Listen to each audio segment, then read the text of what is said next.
जय Hind. Welcome back to RSR current affairs. आज है 23 सितंबर 2025 और 23 सितंबर 2025 से जितने भी महत्वपूर्ण करंट अफेयर्स बनते हैं उसमें से आपके लिए टॉप 5 करंट अफेयर्स से लेके आए हैं जो एग्जाम के दृष्टिकोण से काफ़ी ज़्यादा भूमिका निभाता हो।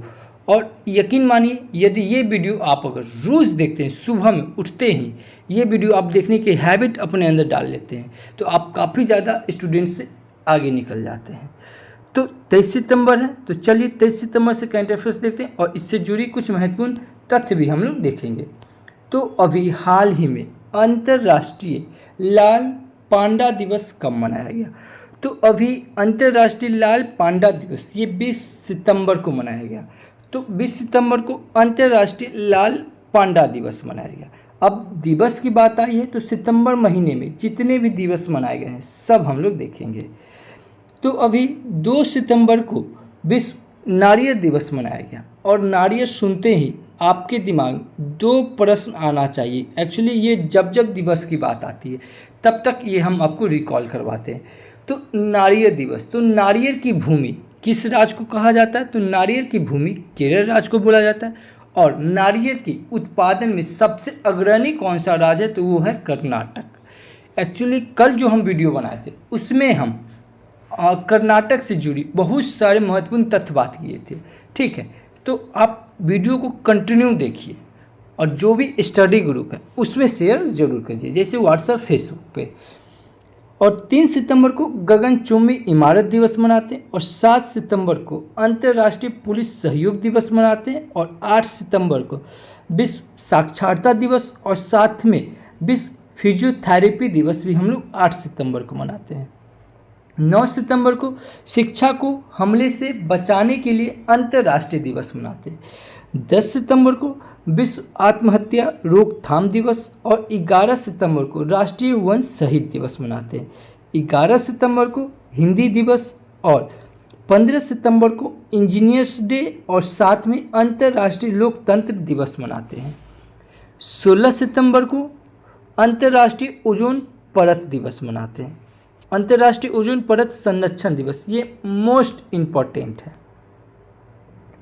17 सितंबर को विश्व रोगी सुरक्षा दिवस और 18 सितंबर को विश्व बांस दिवस। अभी यूपी ट्रिपल एससी का पीटी का एग्ज़ाम हुआ है, उसमें से ये 5 दिवस पूछा गया जो काफ़ी इम्पोर्टेंट हो जाता है अग्रणी एग्जाम के लिए। तो जिसमें से पहला पूछा गया था विश्व उपभोक्ता अधिकार दिवस, ये 15 मार्च को मनाया जाता है। विश्व पर्यटन दिवस ये 27 सितंबर को मनाया जाता है। अंतर्राष्ट्रीय ओलंपिक दिवस ये 23 जून को मनाया जाता है और राष्ट्रीय बालिका दिवस ये 24 जनवरी को। अच्छा, यहीं आपसे पूछ लिया जाता है अंतर्राष्ट्रीय बालिका दिवस, तो ये हो जाता है 11 अक्टूबर को। अंतर्राष्ट्रीय बाघ दिवस ये 29 जुलाई को। चैनल पे पहली बार आए हैं तो चैनल को सब्सक्राइब कर लें और वीडियो को अंत तक के जरूर देखें, क्योंकि लास्ट में आपसे एक प्रश्न पूछेंगे जिसका जवाब आपको कमेंट बॉक्स में देना है। चलिए, अगला प्रश्न है, हाल ही में किस देश ने ट्रॉपिकल फॉरेस्टर्स फॉरएवर फंड में पहले निवेश की घोषणा की? तो ये ब्राज़ील ने की। तो इस क्वेश्चन का ऑप्शन नंबर सी सही हो जाएगा कि ट्रॉपिकल फॉरेस्टर्स फॉरएवर फंड में पहले निवेश की घोषणा ब्राज़ील ने की। अब ब्राज़ील, तो ये है मैप में ब्राज़ील। ब्राज़ील की कैपिटल हो जाएगी ब्रासिलिया और करेंसी हो जाएगी ब्राज़ील रियल। और यहाँ के ब्राज़ील के प्रेसिडेंट हो जाएंगे लूला दा सिल्वा। कौन? लूला दा सिल्वा। अभी 17वां ब्रिक्स शिखर सम्मेलन ये रियो डी जेनेवा में हुआ। कहाँ हुआ? रियो डी जेनेवा में 17वां। 18वां ब्रिक्स शिखर सम्मेलन कहाँ आयोजित होने वाला? अपना देश भारत में। अब ब्राज़ील की बात आई है तो ब्राज़ील से जुड़े कुछ महत्वपूर्ण तथ्य देखेंगे। तो ब्राज़ील के पूर्व राष्ट्रपति को 27 साल और 3 महीने की सज़ा सुनाई गई। 7 सितंबर 2025 को ब्राज़ील ने अपना स्वतंत्रता दिवस मनाया। प्रधानमंत्री मोदी ने रियो डी जेनेरियो में 17वें ब्रिक्स शिखर सम्मेलन में हिस्सा लिया। इफको ब्राज़ील में अपना पहला विदेशी नैनो उर्वरक संयंत्र स्थापित करेगा। 15वीं ब्रिक्स व्यापार मंत्रियों की बैठक ब्राज़ील में हुई। 11वीं ब्रिक्स श्रम और रोजगार मंत्रियों की बैठक ब्राज़ील में हुई। 15वीं ब्रिक्स कृषि मंत्रियों की बैठक ब्राज़ील में होगी। तो ब्राज़ील से इतने महत्वपूर्ण तथ्य इंपॉर्टेंट होता है। अब है अगला क्वेश्चन है, हाल ही में किसे ऑनलाइन भुगतान एग्रीगेटर के रूप में काम करने के लिए आरबीआई की मंजूरी मिली? तो ये फ़ोनपे को मिली। फ़ोनपे को ऑनलाइन भुगतान एग्रीगेटर के रूप में काम करने के लिए आरबीआई की मंजूरी मिली। तो ये आरबीआई की बात आई है, तो ये आरबीआई की स्थापना हो जाएगी 1 अप्रैल 1935 और इसका हेडक्वार्टर हो जाएगा मुंबई और इसके गवर्नर संजय मल्होत्रा जो 26वें नंबर के हैं। अच्छा, अभी आरबीआई में ये 4 डिप्टी गवर्नर है, ये आपको चारों का नाम याद रखना है। Doctor Poonam Gupta, S Janaki Raman, T Ravishankar, M Rajeshwar Rao. तो इतना आपको ध्यान में रखना होगा। अब अगला क्वेश्चन, हाल ही में बीमा सुगम बीमा बाजार का अनावरण किया। तो अभी IRDAI ने बीमा सुगम बीमा बाजार का अनावरण किया। तो इस क्वेश्चन का ऑप्शन नंबर सी सही हो जाएगा। अगला क्वेश्चन देखेंगे, अगला क्वेश्चन है, हाल ही में भारत और किस देश ने रक्षा एवं व्यापार वार्ता फिर से शुरू करने की सहमति व्यक्त की है? तो ये कनाडा ने। तो अभी भारत और कनाडा देश ने रक्षा एवं व्यापार वार्ता फिर से शुरू करने की सहमति व्यक्त की है। तो अब कनाडा, तो ये है मैप में कनाडा। कनाडा की कैपिटल हो जाएगी ओटावा और कनाडा की करेंसी हो जाएगी कैनेडियन डॉलर और कनाडा के प्राइम मिनिस्टर मार्क कार्नी। कौन? Mark Carney. तो इतना आपको ध्यान में रखना है। अब कनाडा की बात आई है तो कनाडा से जुड़े महत्वपूर्ण तथ्य हम लोग देख लेंगे। तो अभी कनाडा के मिसिसागा में प्रभु श्री राम की 51 फीट ऊंची प्रतिमा का अनावरण किया गया। कहाँ? कनाडा में। दिनेश के पटनायक को कनाडा में भारत का उच्च आयुक्त नियुक्त किया गया और क्रिस्टोफर कुटर को भारत में कनाडा का नया राजदूत नियुक्त किया गया। अनीता आनंद को कनाडा का विदेश मंत्री नियुक्त किया गया। लापू लापू फिलिपिनो फेस्टिवल 2025 का आयोजन कनाडा में किया गया।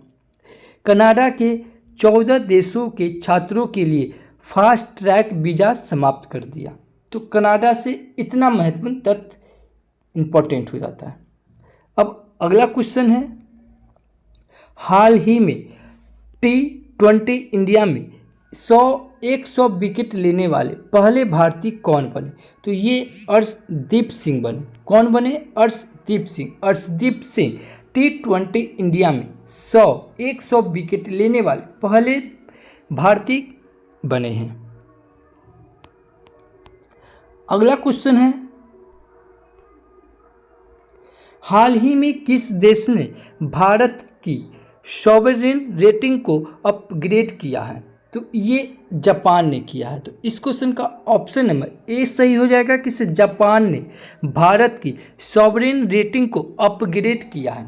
तो जापान की बात आई है तो आइए जापान को देखते हैं। ये है मैप में जापान। जापान की कैपिटल टोक्यो, जापान की करेंसी जापानी येन्स और जापान के प्राइम मिनिस्टर शिगुरु इशिबा और जापान में भारत के राजदूत सीवी जॉर्ज है। कौन है? CV George. अब जापान की बात आई है तो जापान से जुड़े कुछ महत्वपूर्ण तथ्य देख लेंगे। विश्व एथलेटिक्स चैंपियनशिप टोक्यो में शुरू हुई। जापान के कोकिची अकुजावा 102 वर्ष की उम्र में माउंट फूजी पर चढ़े।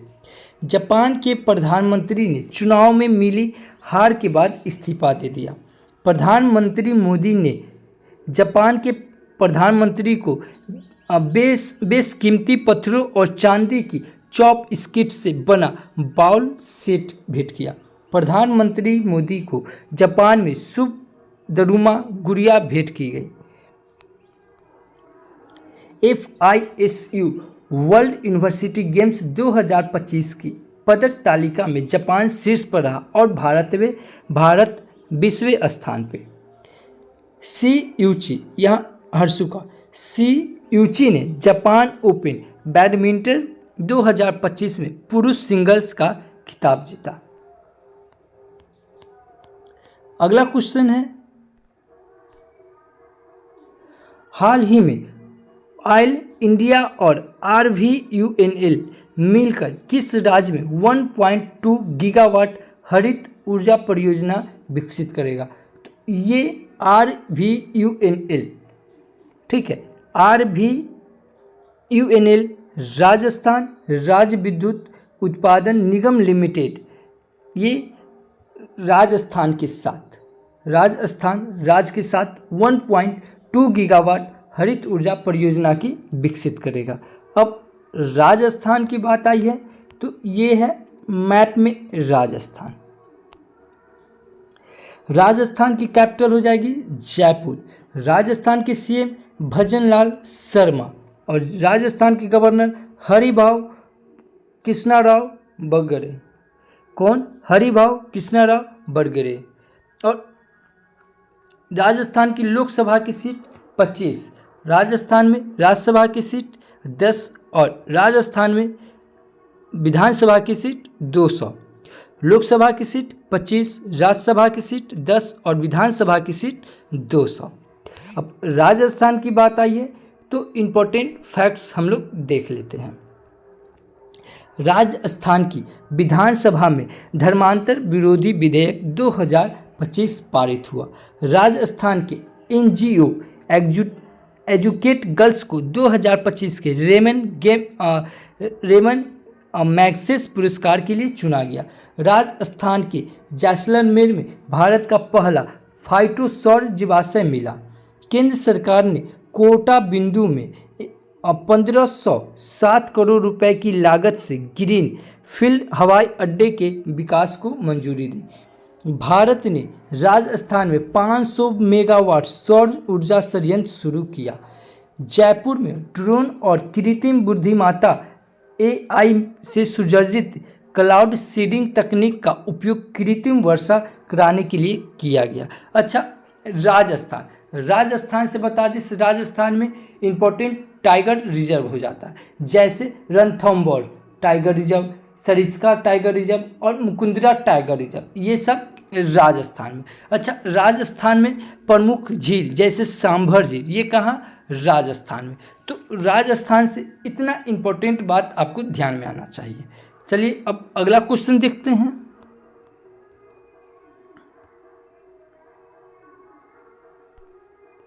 अगला क्वेश्चन है, हाल ही में चुनाव आयोग ने मानदंडों के उल्लंघन पर कितने राजनीतिक दलों को सूची से बाहर किया है?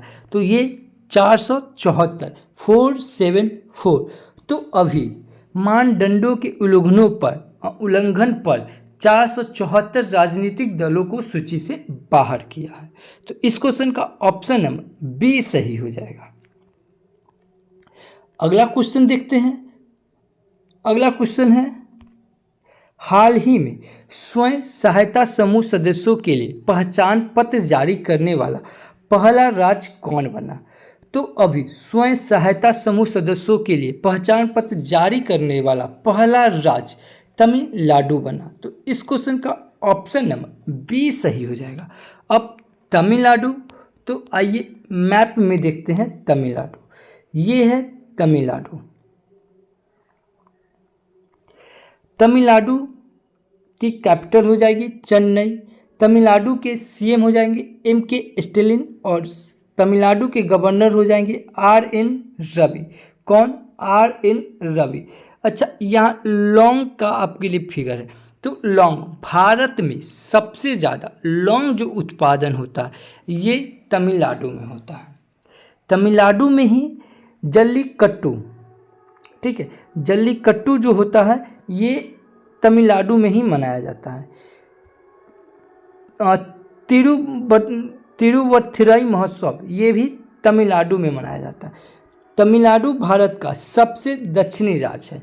तमिलनाडु में लोकसभा की सीट 39 यानी कि 39 और राज्यसभा की सीट 80 यानी कि 18 और विधानसभा की सीट 234 234।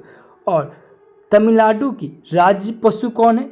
नीलगिरी तहर। कौन है? नीलगिरी तहर। अच्छा, तमिलनाडु सुनते ही आपके दिमाग में ये आना चाहिए कि सर तमिलनाडु में अभी तमिलनाडु में कुछ टाइगर रिजर्व है, जैसे तमिलनाडु में कारकर मुंदुरे थुरई ये टाइगर रिजर्व, तमिलनाडु में अन्नामलाई, मधुमलाई और सत्यमंगलम ये टाइगर रिजर्व कहाँ है? तमिलनाडु में। तो तमिलनाडु से इतना ध्यान में रहना चाहिए, ठीक है। अच्छा, तमिलनाडु में कुछ एलिफेंट रिजर्व भी है, जैसे नीलगिरी एलिफेंट रिजर्व ये तमिलनाडु में, कोयम्बटूर एलिफेंट रिजर्व ये भी तमिलनाडु में, और अन्नामलाई और अगस्त्यामलाई और श्रीथिरुपट्टूर ये भी एलिफेंट रिजर्व कहाँ है? तो ये तमिलनाडु में। तो तमिलनाडु सुनते ही इतना दिमाग में आना चाहिए। अब तमिलनाडु की बात आई है तो इससे जुड़े कुछ महत्वपूर्ण तथ्य हम लोग देख लेते हैं। तो तमिलनाडु के मुख्यमंत्री ने अम्बुकरंगल योजना शुरू की। तमिलनाडु कारखानों और विनिर्माण रोजगार में शीर्ष पर रहा। तमिलनाडु सरकार ने अपराधियों के लिए दंड के रूप में अस्पताल के वार्डों की सफाई और ओपीडी की देखभाल सहित 16 सेवाएं शुरू की। HAWK सिस्टम लागू करने वाला, ठीक है, तीसरा राज्य कौन बना? तमिलनाडु बना। तमिलनाडु में थायु मानव थितम योजना शुरू की। ये इम्पोर्टेंट है, ये थायु मानवर थितम योजना, ये जो भी बुजुर्ग व्यक्ति है, ठीक है, जो अपने घर से नहीं निकल सकते अनाज लेने के लिए, ठीक है, तो उनको सरकार के द्वारा उनके घर पे पहुंचाया जाएगा अनाज। तो ये थायु मानवर थितम योजना ये शुरू किया गया तमिलनाडु में। तमिलनाडु में अंतर्राष्ट्रीय पतंग महोत्सव आयोजित किया गया। अभी तमिलनाडु सरकार ने नई राज्य शिक्षा नीति भी जारी की। तो तमिलनाडु से इतना महत्वपूर्ण तथ्य आपको याद रखना है। तमिलनाडु सुनते ही ये दिमाग में क्लिक होना चाहिए। अच्छा, ये हैं हाल ही में किसे प्रतिष्ठित दादा साहेब फाल्के पुरस्कार 2023 के लिए चुना गया? तो आप इन्हें पहचानते होंगे। ये हैं सुपरस्टार साउथ फिल्म के एक्टर मोहनलाल। अभी इन्हें 23 सितंबर 2025 को 71वें राष्ट्रीय फिल्म पुरस्कार समारोह के लिए इन्हें चुना गया। तो ये कौन है? मोहनलाल। तो इस क्वेश्चन का ऑप्शन नंबर सी सही हो जाएगा। किन्हें चुना गया? मोहनलाल को। अच्छा, आज का क्वेश्चन आपके लिए है, हाल ही में किस देश ने तियानलोंग 3 रियूजेबल रॉकेट का सफल परीक्षण किया?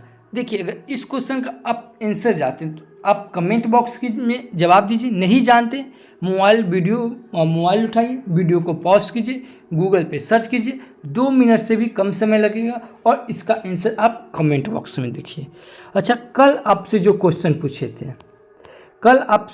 पूछे थे, हाल ही में कौन वर्ष 2027 में एशिया शिखर सम्मेलन की मेजबानी करेगा?